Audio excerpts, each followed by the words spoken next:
ফুটবলের ইতিহাসে তিনটি নাম, নেইমার, মেসি আর রোনালদো। তিনজনই শুধু খেলোয়াড় নন, কোটি মানুষের আবেগের নাম।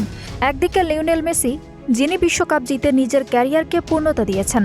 ৩৯ বছর বয়সেও তিনি আর্জেন্টিনার স্বপ্নের কেন্দ্রবিন্দু। ২০২৬ বিশ্বকাপ হতে পারে তার শেষ নাচ, শেষ জাদু। অন্যদিকে ক্রিস্টিয়ানো রোনালদো, ফুটবলের সবচেয়ে পরিশ্রমী যোদ্ধাদের একজন। ৪১ বছর বয়সেও তিনি থামেননি।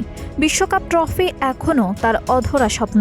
হয়তো এটিই তার শেষ সুযোগ ইতিহাসকে নতুন করে লেখার। আর আছে নেইমার, চোট, সমালোচনা আর অপূর্ণ স্বপ্নের গল্প যার ক্যারিয়ার জুড়ে। তবুও ব্রাজিলের জার্সিতে বিশ্বকাপ জয়ের আশা তিনি ছাড়েননি।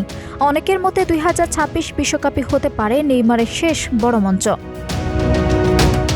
ইতিহাস বলছে মেসি জিতেছেন বিশ্বকাপ, রোনালদো জিতেছে অগণিত রেকর্ড, আর নেইমার জিতেছেন ভক্তদের ভালোবাসা। কিন্তু ২০২৬ সালে তারা আর শুধু তারকা নন, তারা তিনটি অসমাপ্ত গল্প। হয়তো মেসি খুঁজবেন শেষ এক টুকরো জাদু, রোনালদো খুঁজবেন অধরা বিশ্বকাপ, আর নেইমার খুঁজবেন নিজের হারিয়ে যাওয়া গৌরব।